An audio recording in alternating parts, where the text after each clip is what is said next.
I have a friend. She had a son. His name was Billy. Now, Billy was born without a right arm.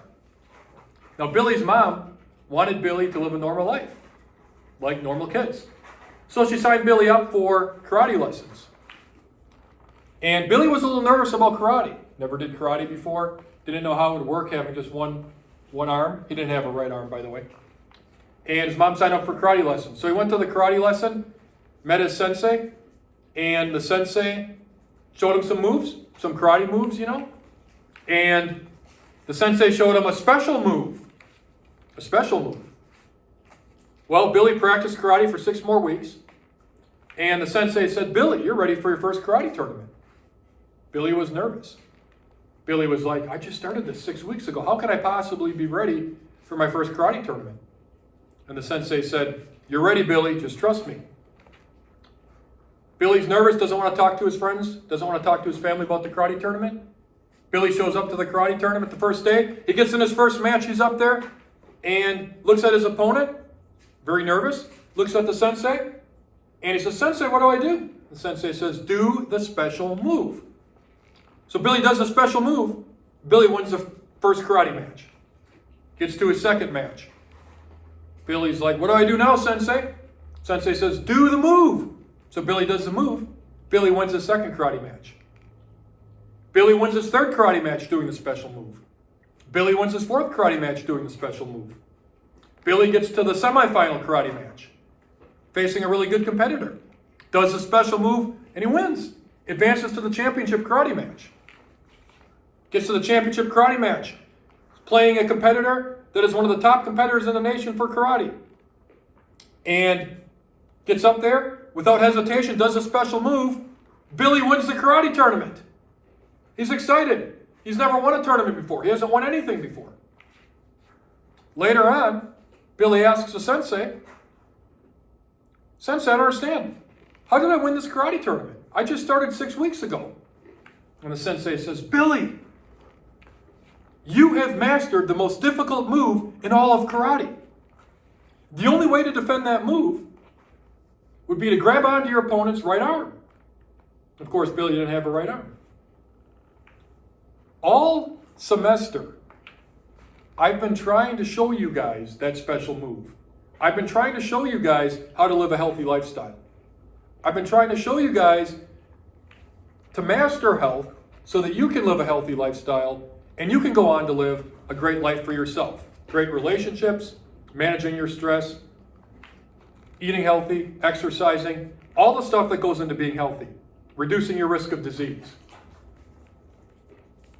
And, I've taught this course for 15 years. Taught over 2,000 students health. And I've oftentimes wondered, this is Sheboygan, Wisconsin, Lake Michigan, by the way, in the background. That's where I'm from. Right, I taught you guys that the first day. But I've oftentimes wondered, is it possible to review everything we cover in a year, in a semester, I should say, in 35 minutes? We're going to try it. We're going to review everything we covered in 35 minutes. So get ready for the ride. It's going to be fun.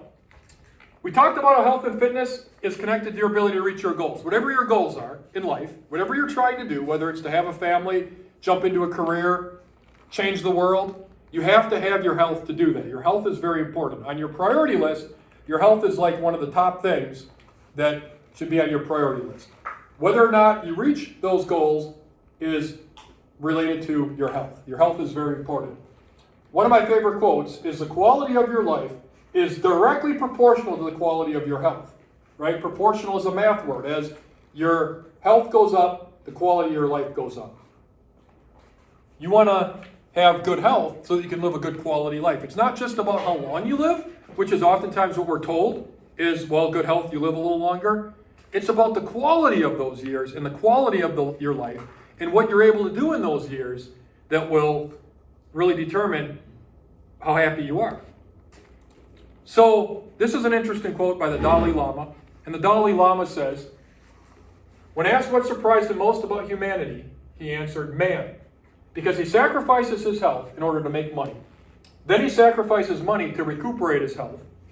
And then he is so anxious about the future that he does not enjoy the present. The result being that he does not live in the present or the future. He lives as if he is never going to die, and then dies having never really lived. And that summarizes our Western culture perfectly. Most people are so concerned about money, so concerned about their careers, that they neglect their health. And that's what 90% or more of adults do, is they focus so much on money, they neglect their health, and then they have problems, right? The number one cause of bankruptcy in the USA is medical expenses. And then they end up spending all the money that they earned on their health. Now, what are your thoughts on the quote by the Dalai Lama? Think about that. So, what is the average adult? When you look at your average adult, what does your average adult look like? Stressed out, emotional damage from events that happen each day, no time for exercise, a lot of drive-thrus and late nights, right? Early morning commutes, late night events means little sleep, so not sleeping enough, living on 4 to 5 hours of sleep. The goal has just become to survive. We don't want the goal to just be to survive. We want the goal to be to actually thrive. So, over time, what does all of this lead to? Well, no patience, anger, bad relationships, stressed out, burnt out, and overwhelmed, just trying to survive, right? And in life, we want to thrive. And the only way we thrive is if we have our health. So, poor service to others. How can we service others in whatever we're trying to do if we don't have our health? Now, at the beginning of the year, I had you guys do a survey. And I think it had about 10 questions on it about your health habits. And you kind of learned what you're doing well, what you're not doing well, what you should do to improve, right? And the survey kind of makes us think about our behaviors and kind of analyze our health habits.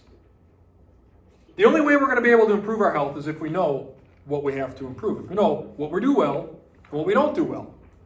That's important to know. So, to be an effective friend, you must have your health at a high level. If you're low on energy, sick, stressed out, overly anxious, and fatigued, you will not be very effective in whatever your endeavors are. If you want to take care of others, and most of us will someday, if we want to have a family, take care of others, be supportive of others, we have to take care of ourselves first. So it's never selfish to look out after our health if we want to take care of others. So what are the major problems? So what are the major problems? The major problems are tobacco, e-cigarettes, a lot of vaping, a lot of tobacco. 2/3 of the American adult population is considered overweight. And by the way, this is an interesting thing with that. Guess what age group goes from healthy weight to overweight the most? Do you think it happens in younger years or older years? Like 20s, 30s, 40s, 50s? Yeah, a little younger. In the 20s. The 20s is the age group where more people than any other decade go from being a healthy weight to obese in the 20s. Why does that happen? Well, statistically, nobody really knows 100% why. People can certainly take their guess on that. But when you get in your 20s, that's when you want to start really forming your healthy habits. Not that you don't want to in your teenage years, because those are important too, but in your 20s is where you definitely want to start forming your healthy habits. So people relying on prescription drugs to control the symptoms. And remember, there's always going to be side effects to medication, right? Is medicine necessary sometimes? Yes. But if we over-rely on medication and we mask symptoms, that doesn't always result in better health. And we don't want to, if we can avoid having to take a medication by changing our behaviors, changing our habits, that's always to our benefit. Addiction to processed food and sugar, stress, inability to control stress, inability to manage stress, depression, other mental health issues. Those are all common problems that we face as a society, as a country today. Now, if we do what we've always done, we're going to get what we've always gotten. So if we continue the same path that everybody else has been on, we're going to get the same results. So if we want something better for ourselves, we have to actually do something different.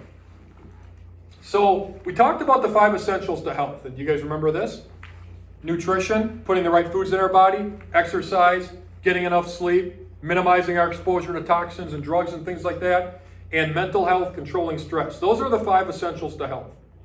And those are the 5 areas we want to focus on. And when you guys did the survey, you were able to kind of see what your top one is, what your last one is, what your worst one is, and which one you might want to focus on improving.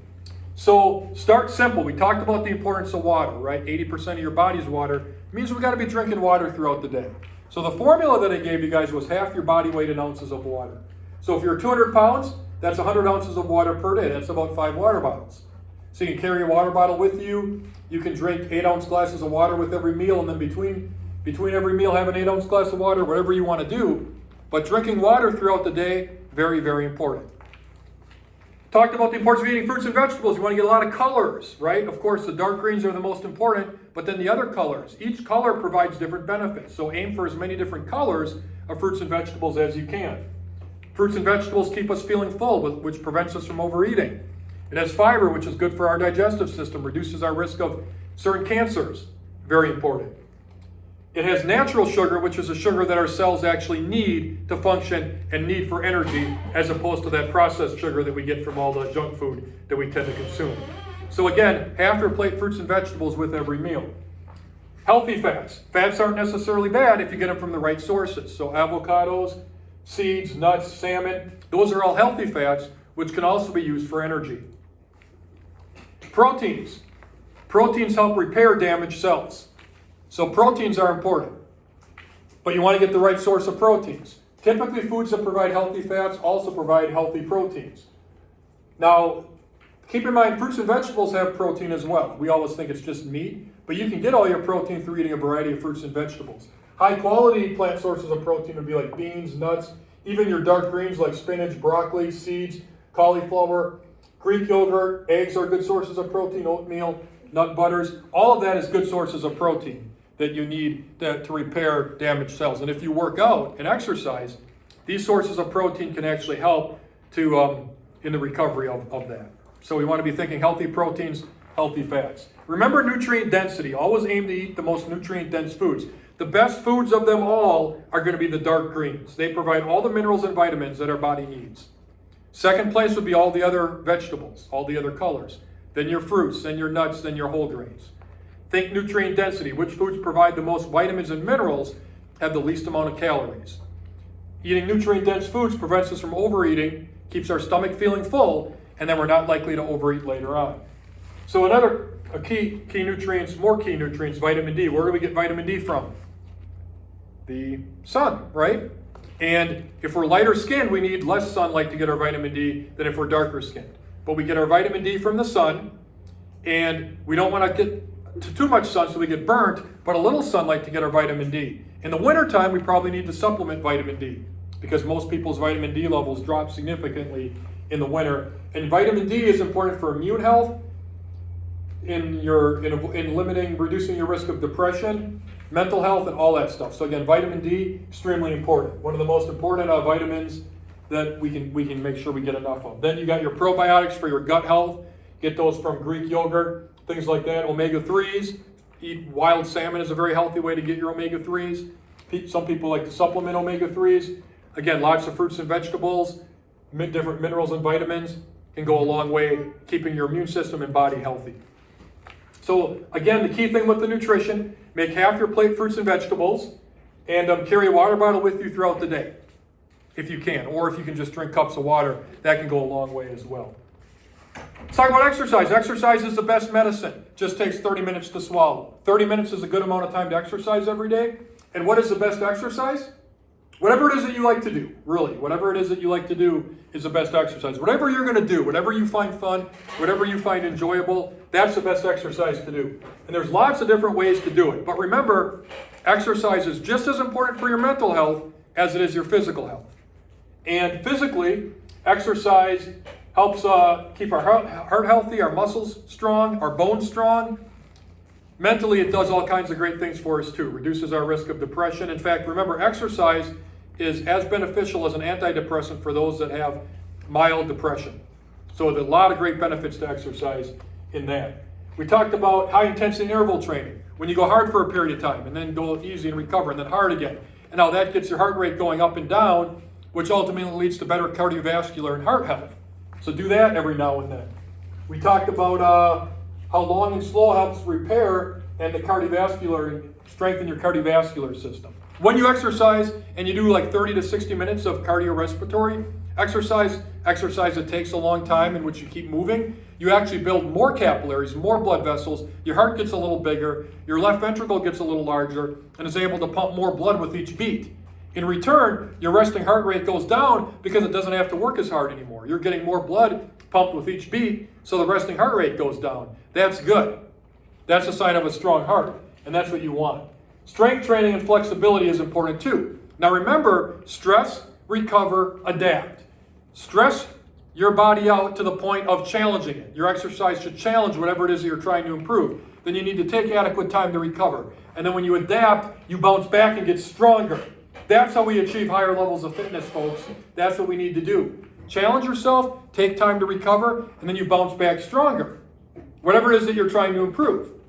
But the recovery is when you actually get stronger during the recovery process. When you challenge yourself, you actually drop a little bit, and then when you recover, you bounce back higher. We did the 7-minute scientific workout, which showed that you can improve strength and cardiorespiratory fitness at the same time in as little as 10 minutes. Right? Does a full body workout, no equipment, as little as 10 minutes, and it's an interval workout. So you guys were able to see that. You can improve strength, cardiorespiratory fitness at the same time. Full body strength and better heart health. Right? It's possible to do. This is a program I wrote in a book called The Basic 10, which uses all body weight, no equipment, and workouts that last 10 to 15 minutes that improve both at the same time, strength and cardiorespiratory fitness. Now we talk about exercise and mental health. Dr. John Ratty wrote this book called Spark, which shows the benefits of exercise to your mental health. Okay? Better mood, better concentration, better focus, better memory. You have a drive to succeed. There's brain changes that happen. The body is the boss of the brain, not the other way around. Our society tells us that the brain is the boss of the body, but it's actually the opposite. The body is the boss of the brain. You can get brain structural changes through physical activity and enhanced learning, enhanced memory, better cognitive functioning in general. It's really great. So we exercise for the mental benefits, the reduction of blood pressure, blood sugar, lower resting heart rate, stronger bones, stronger muscle tissue, and weight control. Right? Exercise helps us with weight control as we get older, which a lot of adults really struggle with. So the best exercise for long-term health and life is cardiorespiratory. Having a strong heart is essential for quality of life and length of life. We want to challenge our heart, and that's one of the great things that exercise can do when you do cardiorespiratory exercise is it makes your heart stronger. It actually structurally changes. Again, it gets bigger, more capillaries, more mitochondria as well. Right? You learned about mitochondria and capillaries, I know, in biology class, but what they don't tell you is that your body can build more capillaries, more mitochondria through physical activity. What's the optimal amount of time for cardiorespiratory exercise? About 30 minutes is when you get the biggest bang for your buck. So get regular cardiorespiratory exercise at least a couple of times a week throughout your life. Flexibility is important. Remember that before we begin a workout, we want to do dynamic stretching, things like high knees, right, butt kicks. Loosen up your muscles, improve your range of motion, improve that brain-muscle connection for the workout. You do dynamic prior to exercising, and then after you're done exercising, that's when you take advantage of static stretching and yoga and things like that. So again, stress, recover, adapt. Stress, recover, adapt is the key. And you get stronger during the recovery phase, right? Who's this guy? That's me, yeah. Myths. Lactic acid. We oftentimes hear that lactic acid causes a burning sensation. Lactic acid makes us tired. Lactic acid makes me sore the next day. All of that is not true. Lactic acid is a backup energy source that your body uses when oxygen's not doing the job. It does not cause burning. It does not cause you to feel sore the next day. And it doesn't tire you out. That's all a myth. That's other things going on. Recovery. There's no way you can recover faster. So when you see that stuff on commercials, or some athlete says, oh, look, I found this gadget that helps me recover faster. You put it on your knee. You can't do that. Nobody's recovering any faster today than 100 years ago. The only way to recover is time, rest, sleep, and nutrition, protein and carbohydrates. There is no way to speed up recovery. Okay? Once again, you can't speed up recovery. There's no way to do it. It's an innate process. It involves your body knowing what to do to recover and repair. But when you repair back stronger and you adapt. And that's how you build fitness. Weight loss myths. There's no fad diets, folks. They don't work. Well, there are fad diets, but they don't work. The only way to lose weight is to consume less calories than you burn. And you do that in a gradual, long-term process. Calorie control is the key to preventing obesity, preventing being overweight, and to solve the problem of obesity that 2/3 of adults have in the United States today. It's through calorie control. And the way that we control calories is by eating more fruits and vegetables and limiting the amount of junk food that we eat. It doesn't mean that we can't enjoy tasty foods. It just means we have to limit the portion sizes, limit the amount of it that we eat. That's important. And again, protein helps repair damaged muscle, repair cells. That's what protein does for us. There's nothing magical about that. So again, weight loss is about calories in versus calories out. If you create a metabolic demand for more sugars, more proteins, then your body will need that and you won't gain weight. If you don't create that metabolic demand through physical activity, then over time, weight gain happens. As we get older, we talked about how when people are in their 20s, that's the age when they go usually from healthy weight to overweight and obesity. So when we talk about anger and mental health, this is a good quote. He who angers you controls you. Don't let other people anger you. Just take a deep breath, relax. You don't function well when you're in a state of anger, right? We learned that from the film I Am that we watched. When you're angry, you don't function well. So don't let yourself get in the state of anger. Just take a deep breath and say, is this anger helping me? The answer will be no. Is my life in danger? The answer will be no. And then get out of it, right? Stress. So stress is a response that we have when we feel our life is in danger. But we let ourselves get that stress response when our life's not in danger. 99% of the stress that we experience, our life's really not in danger. So we don't want to let ourselves get like that. So ask yourself the two questions. Number one, is my life in danger? The answer is no. And then is the stress response helping? The answer is no. Get out of that stress response. The only thing stress is good for is when your life is actually in danger. If you're actually fighting something, if you're actually running away from something. But we let ourselves get stressed out over things when our life's not in danger, like a test or an argument with a friend, or we got something coming up that we worry about. And a lot of people do that, by the way. They worry about things that they actually don't need to worry about because they never actually happen. But that's actually a thing in life, right? So we learned about meditation, guided imagery, the benefits of exercise in managing stress. But make sure that you have a plan to manage your stress in life, because if you don't, it can really affect your health. Remember that stress and the immune system are not friends. When stress goes up, the immune system goes down, right? The stress response, muscles tense, pupils dilate, logical thinking is impaired, heart rate, breathing goes up, blood pressure, blood sugar goes up. The immune system shuts down, so you're more likely to get sick. Digestion is impaired. All of that stuff happens as a result of the stress response, and none of that helps us. But the adrenaline is actually stored in us for emergency situations. But we don't want to let it come out when it's not an emergency situation, right? So, what can we do to reduce stress? Meditate. Being in the current moment. Just focus on that current moment. Yoga, exercise, reading a book, music. All of that can have a tremendous effect in helping us manage stress and really improve our health. We talked about affirmations, short, brief I am statements. That can really make a big difference in helping you and think more positively about yourself and help you do a lot of things better. So create those short I am statements for yourself in areas that you know you need to improve. Affirmations are not goals. It's literally retraining your subconscious mind. Don't forget, a good laugh and a long sleep can be the best way to heal something. Get a good night's sleep, watch a movie that makes you laugh, have a conversation with friends that makes you laugh. All of that can really go a long way. So don't ever forget that. Sleep is one of the most important things you can do for your health. Make sure to get at least 8 to 9 hours of sleep every night. Right? Your body and brain repair itself. Your immune system gets a boost.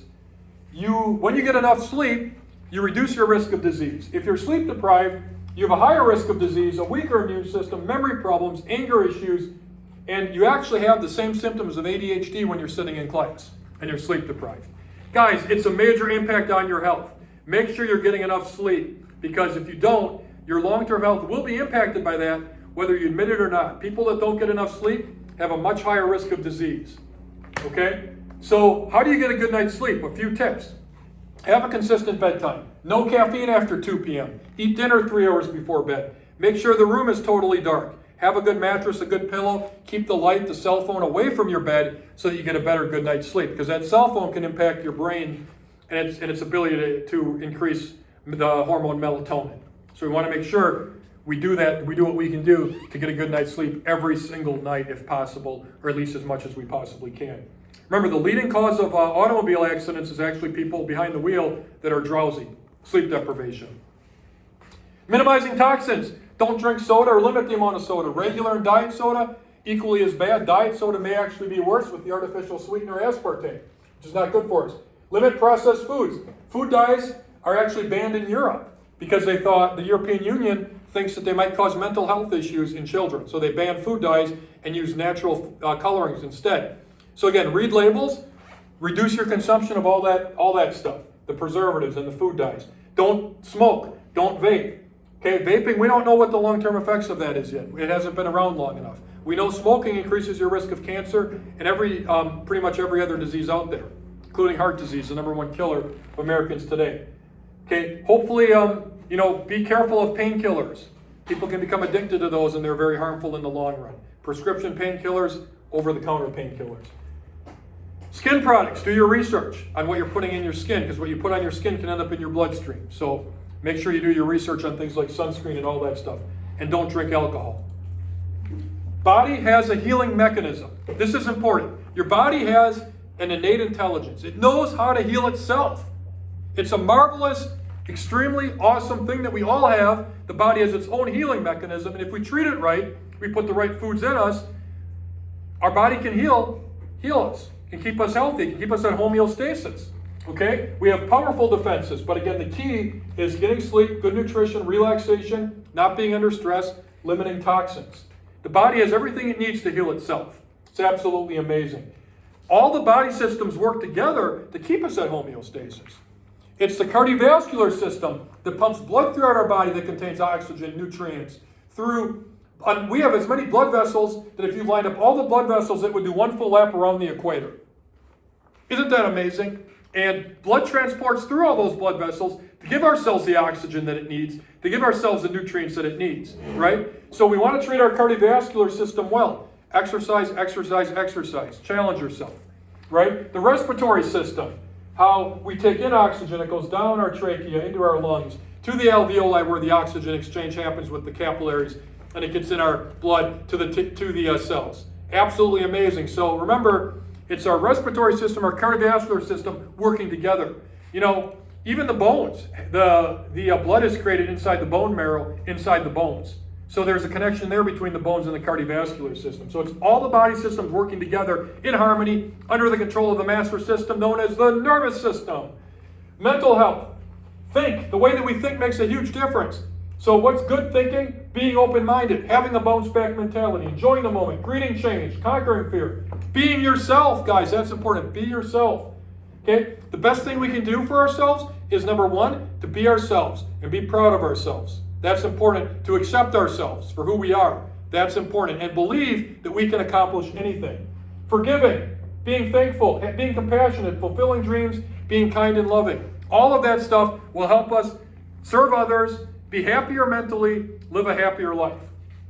Relationships. Folks, it's not the number of friends that you have, it's the quality of those relationships, right? You can have 1,000 friends, but have bad social health if those relationships aren't high quality. The people that you choose to surround yourselves with will determine a lot of your future. So surround yourselves around people that share common values as you, that have common goals as you, that can help you achieve your dreams and your goals. That is so important. So really think about that, and really think about who you're spending your time with. Empathetic listening. When people talk to you and they're venting, listen empathetically is a great skill. Don't interrupt them. Don't multitask. Give them your undivided attention. Provide eye contact. And listen, right? Ask reassuring questions. And you can be a good friend and a good supporter to other people, which again makes you feel very good. Mental health matters. Never be afraid to talk to a trusted adult. Okay? Never be afraid to talk to others about mental health. Because mental health is just as important as physical health. There's nothing to ever be ashamed about regarding mental health. And look out after your friends. If you notice any of your friends are in trouble, tell that trusted adult, okay? In any circumstance. Better to tell a trusted adult than to be sorry you didn't later on. Always let your values guide your decisions. Know what your values are. Let those values guide your decisions. Don't let somebody else set the agenda for your life. Guys, that's what most adults do. They don't make their own decisions. They didn't make their own decisions. You guys be different. Live a life according to your values. You set the agenda for your life. You be the sculptor of your life and what you're going to do someday, because that's the only way to ultimate happiness is to live a life according to your values. My final advice, I'm almost done, bear with me. Exercise often, laugh a lot. Make time for friends and family. That's important. Choose good friends. Eat lots of fruits and vegetables, right? More colors of fruits and vegetables. Don't smoke, don't vape, don't take that risk. And never stop playing and believing in yourself, folks. Very important. So, one final time. Does that all make sense? Yes. Now, what is the purpose of all this stuff? Why do we learn all this stuff? What's the purpose? What's the point of learning all this stuff? Knowledge. Yep. Like to live a full life. Live a full life, okay. What else? Knowledge, what else? To learn how to live a healthier lifestyle. Good, what else? Yep. So that you can be successful in the future. Good, what else? All of those are excellent answers. But all of those are not quite the answer that I'm looking for here. We as humans have something that no other animal has. Believe it or not, we're animals as humans. And we have something that no other animal has.